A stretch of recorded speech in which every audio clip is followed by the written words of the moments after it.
Guantanamo Bay. That's where they want to send undocumented Americans because they're Americans, because anyone under the jurisdiction of the United States, aka who touches US soil, is now American. Does that mean they have all rights like voting rights? No, but it does mean that they are American. The fascinating thing is that this is going to normalize sending away Americans for things that they don't like what? Like conversion therapy, LGBTQ, right? And the funny thing is that there will be people who will say we have to sit it out. It's just gonna be 4 years. It's not gonna just be 4 years. Midterms at this point don't matter because does it actually gonna matter if he's gonna gut all the power that they have? Is it actually gonna matter if he's going to gut all our constitutional rights so Democrats won't have anything to protect? People are looking at the solutions for this in a traditional lens, and that's not gonna work. That's not gonna work because it hasn't proven to work. We need non-traditional. Right now, the most critical thing is to get all Democrats to say that we are in a constitutional crisis out loud. I know that AOC has said it. I know that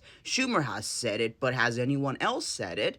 Please let me know in the comments, and if not, we have to rage against them. I will be creating a list so that we know on Substack. The link is on my bio. However, it's not enough to say that it is illegal. It needs to be said that it is a constitutional crisis. It would be perfect to say that it is a constitutional coup, a judicial coup, a legislative coup that actually got him here in the first place, which would be true. See, we had Amendment 14, Section 3, but the courts being politicized were like, no, we need to let him run first, and he probably won't win, but if he wins, we'll figure it out later.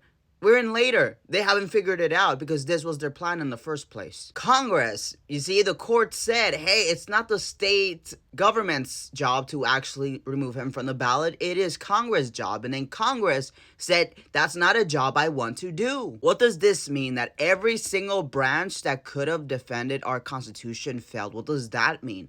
That when this is resolved, we need a zero confidence vote on all our branches. I'm talking about a literal constitutional convention.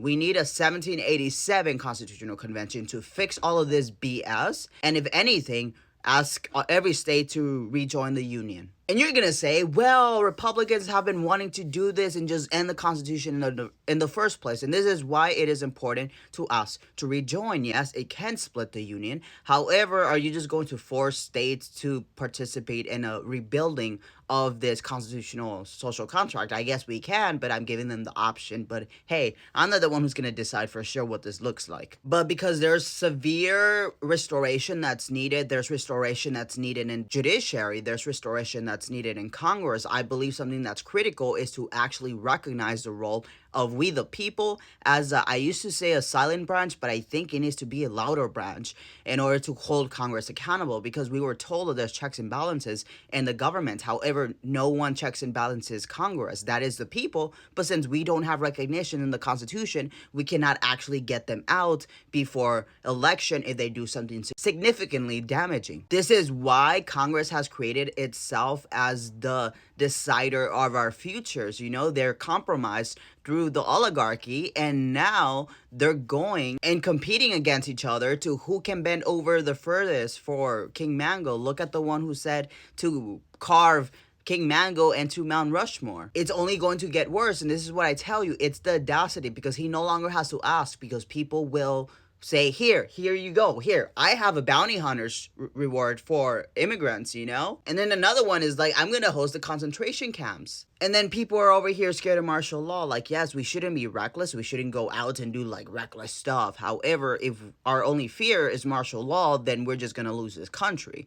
Because what do we think is going to take to actually restore this? And it's not going to be just allowing for this tyranny to keep going. I personally was in the first group of people who were targeted. You see, it's funny because the poem is, first they came for X, and then some people are like, maybe there's a higher purpose. No, we don't have months, we don't have years to figure this out. We have weeks, we have days to figure it out, because he's teaching us that he doesn't need to wait to invoke martial law. He will do whatever he wants. You know why? Because in allowing for him to become POTUS when he was illegitimate, you know what this created? It restored the Constitution. It replaced the Constitution with who? With Trump. So we no longer have the Constitution. I know that our government officials keep pretending that we do, but we don't because it was violated. It is void. AOC said we're in a crisis. Why? Because our constitutional legitimacy is virtually void. Why? Because we have someone in there who literally, even if there is no fancy stuff,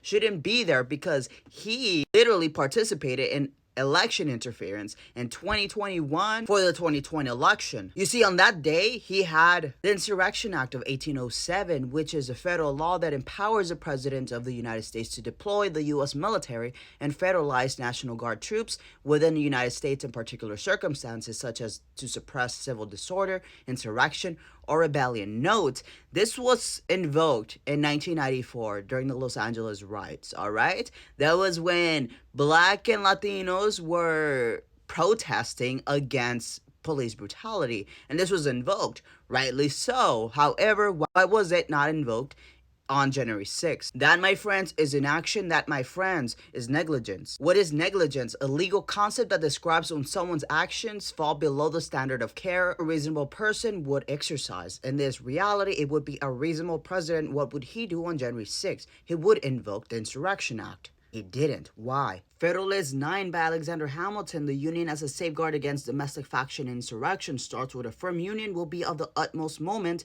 to the peace and liberty of the states as a barrier against domestic faction and insurrection. If we are a firm union, then why did we have an insurrection? If we are a firm union, then why did we vote in and allow an insurrectionist? Because the Jack Smith report proves as much. Federalist 10 by the same name by James Madison, who is a former U.S. president, positions that among the numerous advantages promised by a well-constructed union, none deserves to be more accurately developed than its tendency to break and control the violence of faction. It did in 1994 because it was Black and Latinos, but on January 6th it wasn't because it was a type of cult that he himself created. John Locke, the political philosopher who was influential in the creation of our social contract, the United States Constitution, the first and second treaties of governments, this is his book, on his chapter on the dissolution of governments, that there is one way more whereby such a government may be dissolved, and this is because it dissolves itself. This is what occurred with us, and that is when he who has the supreme executive power, that was King Mango on January 6th,